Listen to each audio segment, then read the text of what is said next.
This is the mindful meditation.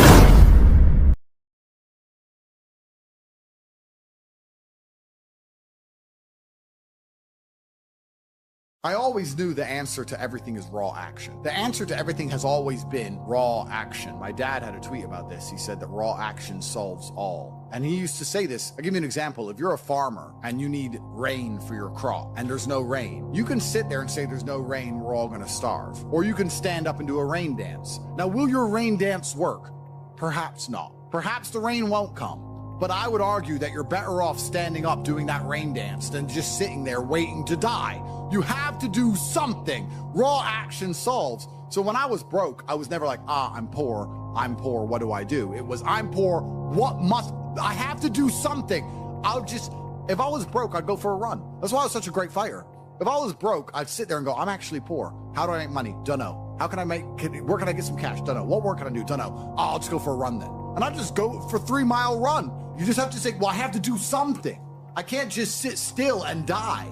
A lot of people are happy to just sit still and die or can go to sleep and take a nap. Well, if that's what you want to do, then you can say a loser. That's fine. I'm glad there are losers, because if everyone had Lamborghinis, my Lamborghini wouldn't be fun to show off. I need you to look at it and feel the deep pain in your heart of regret and failure. That's the whole point of it. I need to drive my Bugatti and everyone be looking at it going, I'll never have one of those. And I can get all their energy and feel it all, and it makes me happy. Fantastic. So you can sit at home and do nothing. But when I was poor, I had to go for a run. I couldn't sit still or lift weights or do something. I couldn't even sleep. So raw action solves everything. And I understood that at a young age. But as you get older, you get to look back and you get to put your whole story together, the whole tapestry together. I knew I wouldn't stay poor. Did I ever think I'd get this rich? Well, I never said I wouldn't, but did I ever think it would probably happen at this level? No. But it's amazing how the compounding interest of just endless raw action adds up. I've never had a lazy day. I've never skipped work, never missed an email, never had a day off, ever.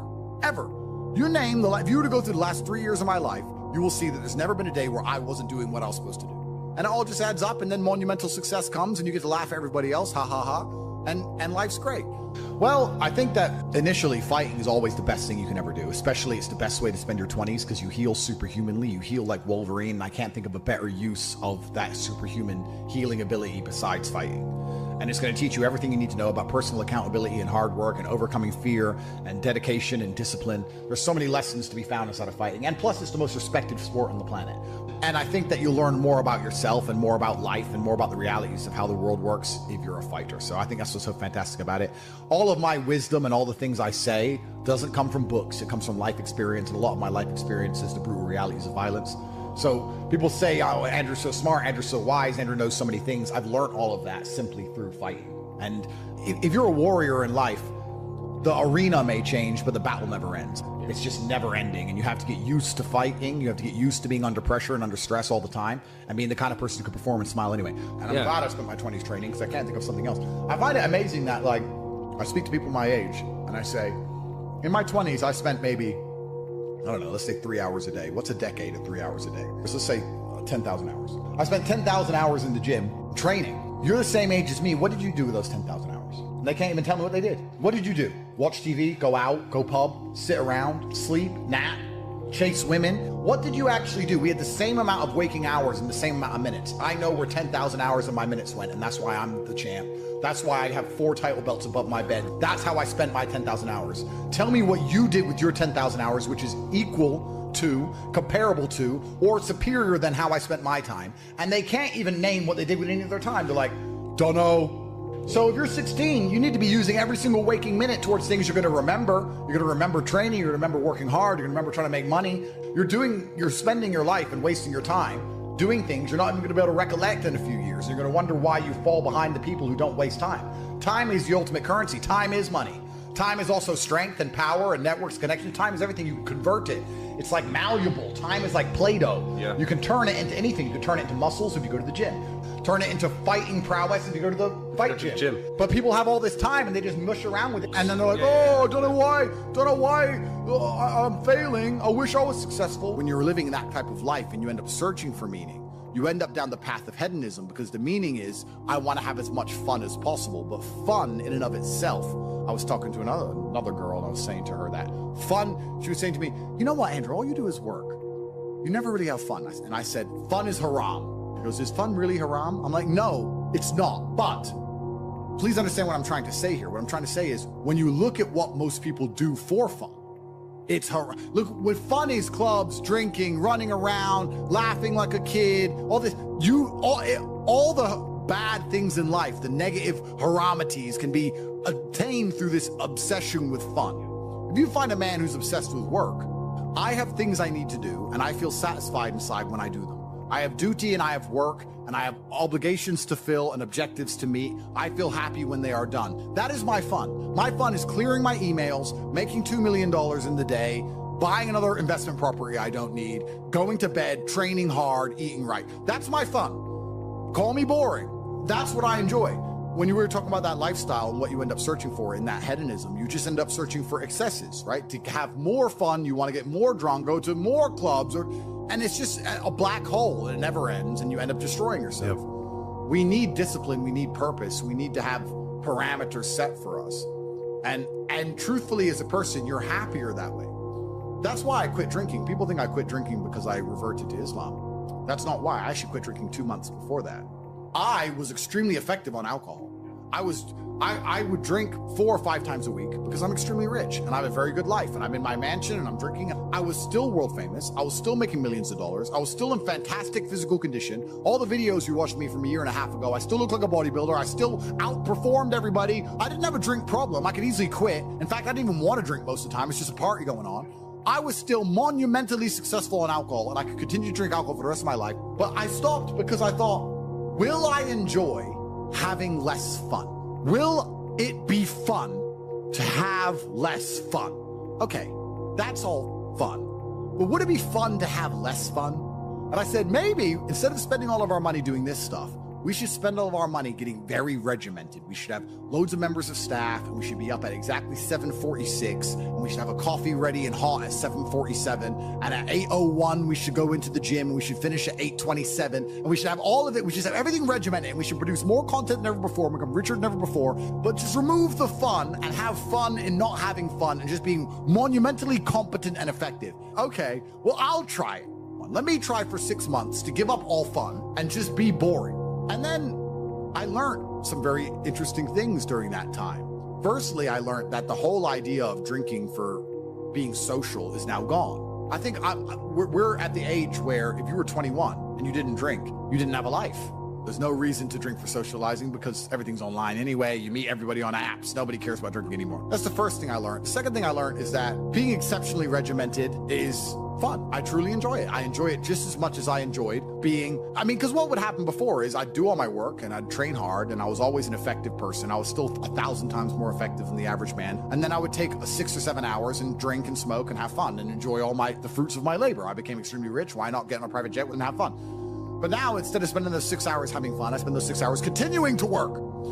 And I enjoy it just as much. So now I'm sitting there going, well, I enjoy it just as much, and I'm not damaging my health. I enjoy it just as much, and I'm making more money. So it really, truly ruins my day when a beautiful girl's like, can I see you? It's like, oh, I've got work to do. I'm regimented. I have to sit here and type. I don't want to talk to you and have fun and party. I don't want to do any of that. I want to do emails. You don't get it. I know to you it makes no sense. But you already have all this money. Why do you want to do emails? Because that's my fun now, regiment. So I decided to dedicate 6 months to being boring. And by the end of the 6 months, I was having so much fun being boring that now I will probably never drink again. I am 0% tempted to drink ever again. I am 0% tempted by fun, which is what you said, and I completely get it. When someone goes, we're gonna go here and it's gonna be fun, I'm like, nah, you have fun, I'll do my emails, you enjoy. I don't wanna go to clubs, I don't wanna go to some party, I'm not interested in traveling, I'm not interested in seeing anything, I've seen it all anyway, I've been everywhere. Like, who cares? I'm above it all, I'm over it all. I want to run my empire, and I wanna spend time with people I love, and I wanna beat my brother at Uno, and that's it. I don't want to do anything. Maybe I've gotten boring. Maybe I've leaned too much into the boring character, but I truly enjoy just being boring and regimented. And I like getting as much work done as possible. And That's why I'll never ever drink again. So the whole concept of fun is alien to me. I totally get it now. When you said that, you're totally right. Fun isn't fun. And then achieving things in work is fun.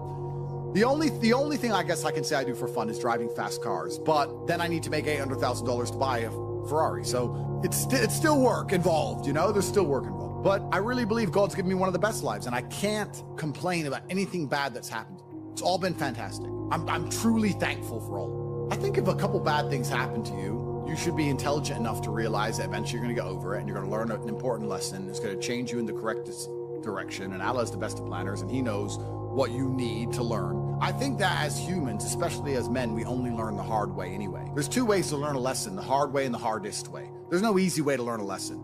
You have to learn the hard way. So God gives us lessons via difficulty. He thinks you need to learn this about yourself or this about other people. So I'm going to give you a difficult time so you can learn your lesson. Because if I told you, if I just said, hey, Andrew, this is how the world works, you go, yeah. But when I show you, when you feel it, my fight coach used to say, you have to feel it to believe it. That's why if he was teaching low kicks, he'd kick your leg off. Because you don't believe in the power of a low kick. You don't believe a low kick can be so devastating unless you've felt it. You have to feel it to believe it. So God will give you a difficult time so you learn your lessons. And the lessons are very important for you to be the person who you need to be in this life. He's the best of planners, and I'm thankful for all the lessons He's given me. He's bestowed knowledge upon me. How could I not be grateful to God for making me so intelligent and wise, and the ability to look into things so deeply and come up to the right decision and basically predict the future perfectly? You have to have difficulty happening to you all the time. So when you sit and say, I want an easy life, what you're saying is you're a dummy, and you want to be a dummy. You want to stay a dummy. I want an easy life, and I don't want anything bad to happen to me, because even though it will teach me lessons, I'm too big of I can't handle the emotional pain. I can't handle the stress. I don't want to be a dummy. I want to be smart. If I want to be smart, then hurt me. I just know that I become a more formidable, more competitive version of myself after every single bad thing that's ever happened to me. It's one less thing to fear. It's one less thing to be worried about. I've done it before. Because it's also very interesting, because you talk about wisdom, you use the word wisdom, and I appreciate the compliment. I don't read books. I never read a book because I don't have time. All of the wisdom I have, all of this knowledge I speak, all of these things I say have been learned through basically difficulty of life, through professional fighting and being poor and all bad things happening to me and struggle. All of my lessons have been bad things, bad events, bad scenarios, bad situations, pain, suffering, anger, resentment. All of these horrible emotions are how I've learned everything.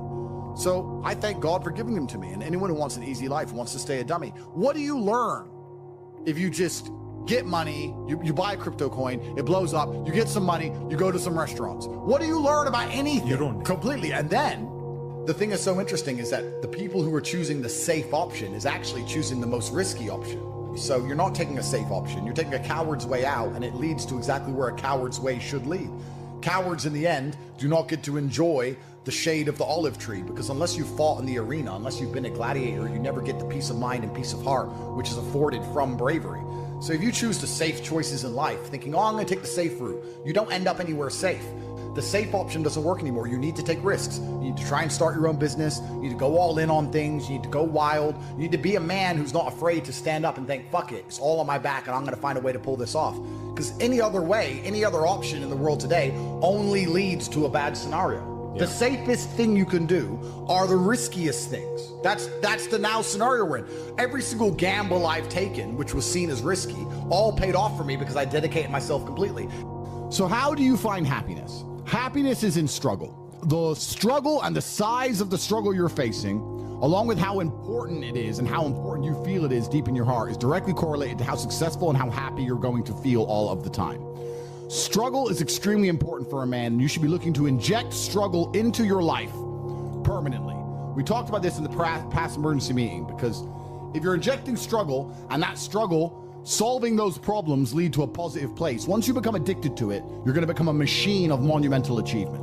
There are some very simple basic things you can do: weight training, chess, having debates, trying your very best to take care of your mother, retire her, make sure that your people who you love are taken care of.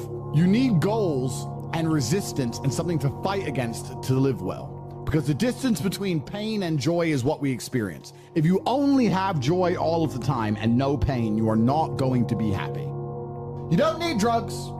You don't need alcohol. You don't need parties or festivals. You don't need fun. Fun is the vector from which Satan operates. Every time you look at something which is fun, it's all just hedonistic. There's no money to be made. You don't retire your mother. You don't help the world. You don't give to charity. You don't become stronger. You don't become wiser. You don't learn anything. Next time you think of what is fun, and someone goes, guys, come, it'll be fun. Sit there, go, wait. Will it? Experiences are unique. Jail was a unique experience. Bunch of fun. Unique. Life's not about fun as a man. Life is about doing the right thing because it must be done. Now, there are some things that are fun which can be earned, and there are some things which are fun that you could do which perhaps involve skill. Driving a supercar around a racetrack is fun. It involves skill. You have to be good at what you do. Cool. But a lot of this fun that is easily accessible to everyone, because not everybody can get a Ferrari on a closed racetrack. I can, you can't, because you're poor. You do not need fun until you've already reached the highest possible echelon. So this whole idea that you need fun in your life, you don't. What you need is purpose. You need discipline. You need hard work. You need things to do which are going to benefit you and the others around you. You need duty. You need obligations. And you need performance metrics. You need people around you who are going to hold you accountable. You don't need to be waking up thinking about fun. You're nobodies. You're not important. Nobody knows who you are. You're not physically strong. You're not financially wealthy. You have bigger concerns. You're obsessed with this idea of fun. Hey, what are we going to do this weekend? We need to have some fun. Do you? Do you need fun? Do you deserve it? Really? Have you actually gone out there in the universe and made a mark large enough that you're allowed some time off to have some fun? You don't deserve any fun. You don't need any fun. You have work to do. Your obsession with fun is holding you back. These things you think are fun aren't fun. Checking your bank balance in your house, not going out, you're not in the club, and seeing $20 million liquid is very fun. That's right. Much more fun than anything you could possibly ever do. So, although it wasn't fun to sit around and accumulate that kind of wealth, it's the funnest thing in the universe, in a way. For a man, your contentment will come from your purpose, and it will come from your competence, and it will come from succeeding objectives. It will come from completing difficult things that other people cannot complete.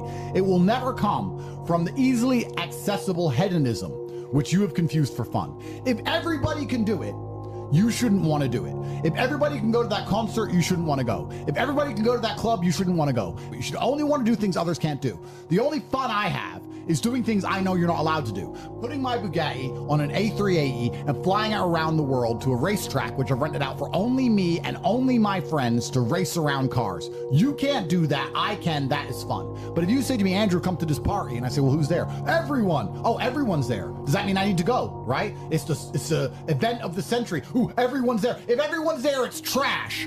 So you need to sit there and go, all right, I'm being asked to do something fun. Who else can do this? And if the answer is everybody, stop.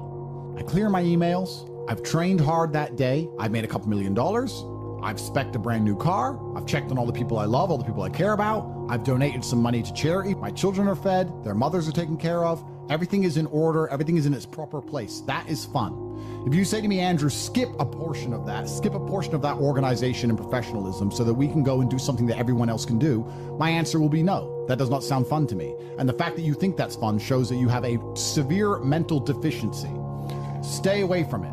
You're only going to find actual fun through purpose. You're only going to find purpose through exceptionalism. So you need to become the best possible version of yourself in all realms. That's extremely important. The reason you are so unhappy is because you are trying to have fun. You're unhappy because you're trying to have fun instead of trying to become important. They are very different things, and you're never going to feel satisfied in your heart unless you become important. Please imagine. And being important is fun. Oh, it's absolutely fun. Please imagine, and I don't state this with arrogance, please imagine for a second you're the most Googled man on the planet. And you're a kickboxing world champion, and you have hundreds of millions of dollars, and you're built like a tank. Imagine how you feel when you look in the mirror. Nothing can match that, and nothing can beat that. As a man, you need to have struggle in your life. And I want you guys to actually sit and think, what struggle are you going through daily? What struggle are you undertaking? What struggle are you trying to overcome? Because you should make a list of them.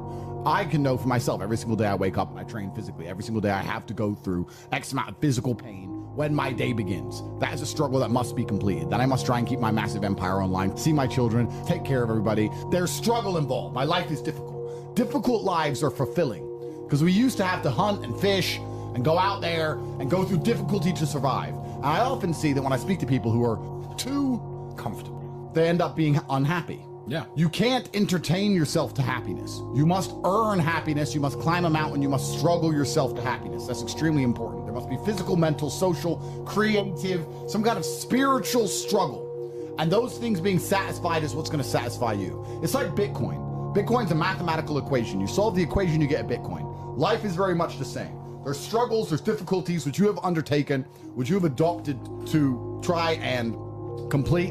And when you finish those things, then you get satisfaction as a reward. That's the Bitcoin. The only other alternative to that to feel good is hedonism, which is drugs and alcohol. And that's not going to satisfy you for very long. And it's also going to destroy your life. So it's extremely important. This is actually why people are addicted to video games. Young men are addicted to video games because it mimics virtually what they ought to be doing in the real world. Yeah. Effort in to upgrade their character, to become a better version of themselves so they can do better things than they could previously do and explore new areas of the map. The areas of the map, which are Bugatti Convention, flying there on a private jet to sit with billionaires. The Grand Casino Monaco is a cool area of the map that you have not unlocked yet, but it's great. Which requires you to upgrade your character as a person. You understand this in video games, and you do it in video games because it's very interesting to do. However, you don't want to do it in the real world. But in the real world, it's so much more rewarding. And I'm actually going to argue that we're living in one of the final periods where that's true. I'd say in a few generations, who you are and who your physical body is may not matter nearly as much. No, but it does matter today. A lot. Exactly. So that's why you should enjoy it while you can. Yeah. So you need to pick the low-hanging fruit first. And the starting block to all of these things is your body. I believe if you lift, stretch, move, improve your body, try and train MMA, learn how to fight, get stronger, get bigger muscles, it's a fast track to self-discipline, which will carry over into all other endeavors. And I would argue that is nearly impossible. In fact, how many people can say the gym saved their life? How many people do you know were depressed, started training, got in fantastic shape, and weren't depressed anymore? It is very easy. The low-hanging fruit is your body and upgrading your body. That is the easiest struggle, which is never going to backfire on you and never going to be a negative towards any other facet of your life. And when I look at men who are physical specimens, I think everyone naturally does this, but I'm going to openly say it. I respect them differently than I look at men who aren't. I have a different level of respect for them because they show me they have discipline. They show me they have motivation. They show me they're capable of doing difficult and hard things. Those are the kind of people I trust. They're not afraid of struggle. They're problem solvers. People who train are problem solvers, and you need to become one, and you need to become very, very adept at solving problems pretty quickly. I actually find it amazing that there's people out there who aren't in perfect physical condition. Guys, let me tell you all a newsflash. If you eat right and you train hard, you look good. Yeah. It's like a biological certainty. It's almost impossible to be fat and look bad if you eat right and train hard. Your body will react and give you exactly what you want. So why don't you all look like superheroes? Do you not understand how intimidating that is just when they look at a group of people and they all look like superheroes and they can tell they're all disciplined, all hardworking, all dedicated, all physically strong? The struggle is what's beautiful about it. That's the most important thing. That's what you have to understand. Yeah, because no matter how rich you are, no matter how smart you are, no matter what family you're born into, you can only get into shape the same way as everybody else. So you could be Mark Zuckerberg, who's now in shape and he's a billionaire, but you can't say, oh, he bought it. He didn't buy it. He's just in great shape because he earned it like everyone else. You can be flat broke or rich as fuck. If you're in good shape, you had to earn it. It's as simple as that. So yeah, it says a lot about who you are as a person. First, you want to become as strong as physically possible. So you want to be as strong as physically possible. Next, you want to try and make as much money as possible. Not even necessarily for the money, although money is extremely important because it allows you to take care of yourself. We talked about this before, but there's a challenge involved, and solving that challenge is going to make you feel more satisfied as a human. Happiness comes from success, and making money is success. You should try and make people around you smile and be happy. You should try and encourage positivity around you. You should be the kind of person that no one can really complain about their struggles around because they know that you're the person who's going to be like, why are you complaining when you could just simply fix it? Especially successful people. Successful people are uninterested in stealing because we'd rather everybody win and keep the friendship and keep the network and keep the positive organs and keep the good karma than make a little bit extra money. So it's amazing what you see in the world. And if you become a person who is happy and successful and can take care of himself and adopt struggles, you're going to start finding those other people who do the same thing, and then you're going to build a network and become fantastic. Live with men you're in competition with. So you and your friends need to have friendly competition at all times. Now, you need to meet your friends, and you need to have banter and competition around things that matter. Who's got the most money? Who's worked hardest? Who's discovered XYZ? Crypto, stock, new way of generating income, who's trained that day, who has the most children. Put some actual competitions together that matter and start competing and being around people, because you are the sum of the 5 people you spend the most time with. Everybody knows this. So why don't you get some genuine metrics that will improve your life? You won't have time to stand around cooking meals if you're friends with somebody who works out for 3 hours a day, for example, because you're going to need to find 3 hours a day to train to beat him, which means you're going to have to just eat that rotisserie chicken as you do squats, like a man should. Live with men you're in competition with. This is ultra important, because you can measure yourself against your circle. If Tristan comes downstairs and says, I've done 1,000 push-ups, I will do anything it takes to do 1,001 just to annoy him, because I know that he then has to do 1,002. And pissing him off is worth it. It's always worth it. And that's why you need to have that kind of competition. Get your act together, get some genuine metrics, things that matter. And once they're all put together, you're going to live in a naturally competitive environment, which is going to increase your testosterone level. It's going to prevent you from doing a lot of dumb shit. And the competition one's great, you know, because you can apply it to everything. There are a lot of people who are going to get, you know, kicked in the nuts and take a fall, and they're going to let it beat them down. You know, Andrew's lost very important kickboxing matches. Did he quit fighting then? Did I quit fighting when I got my ass kicked a couple times? No, you don't. You just have to continue, because in life, there are only winners and losers. There are no participation trophies. There's no, you know, stickers and everyone's invited to have a good time. You know, life is hard, and everyone in life is actually trying to play the same game. If you're a sportsman, there's a small pool of people who compete at kickboxing, professional soccer, and the bigger the pool is, the more difficult it is. Well, life is the only game where every single one of us 8.1 billion people is trying to play the exact same game. And the same game is, there's only so much money in the world, there's only so many resources, there's only so much happiness. I'm going to try to provide for my family as best as I can. And whether people say money's not important or is important, everyone's part of this game. So winning is very difficult. And you have to keep trying when you get kicked and you fall down. And that's the advice I give to every young man who listens to me. People are afraid of accepting there's a problem, because then they know they have a responsibility towards fixing it. And they don't want to do anything, one, because they're lazy, and two, because they're afraid they might lose. So they'd rather pretend there's no problem at all. And I think I often say to people in a lot of my videos about a lot of other subjects that it's not always the winning and the losing. It's the fighting in the first place. And there's plenty of men in history you remember who ended up losing in the end. Napoleon, for example, who still fought, which is why they mattered. It's not, if you're only going to fight when you're guaranteed to win, then no bravery is required. And you have to fight so that you can look back on your life and feel happy that you tried to do something when you knew it was going on before it was too late. Forget about the winning and losing for now. Focus on the fight. You must wait for the moment when the opponent's mind is scattered and strike without hesitation. If you do not overcome your tendency to give up so easily, your life will lead to nothing. Objectify your demons so you control them instead of them controlling you. Fear is a reaction. Courage is a decision. You have to train your mind to be stronger than your emotions, especially your impulses, or else you're going to lose yourself. You will only be found by the devil once you are lost, and he will lead you to hell. Most of the important things in the world have been accomplished by men who kept fighting when there seemed to be no hope at all. I think it's a good motto, perhaps, for life, for everyone who's watching this. I heard it during a boxing match, and I think it was between Evander Holyfield against some guy who's not nearly as well known. And Holyfield was losing, and then he starts swinging, hitting the guy. And the commentator said, "Suddenly the champion returns with initiative and vengeance." That's a good slogan for life. You should wake up, look in the mirror, and say, "Suddenly the champion returns with initiative and vengeance." That's a good way to start your day every single day. Yeah, it is. Initiative and vengeance to become the best possible version of yourself. It's very important, and this is the last piece of advice I want to give to people at home. A lot of people go through life with a very average attitude, and they wait for their one big break. But you have to build your big break. And you're going to do that with 1,000 tiny victories. If you're watching this, ask yourself a question. When's the last time you genuinely tested yourself? When's the last time you genuinely felt challenged? Win or lose, you can be a hero if you just fight. Win or lose, you can be a hero if you make the brave decision. There are so many men of history we remember who didn't even win every time. Napoleon lost. He's still famous. His name's still etched into history. You can't escape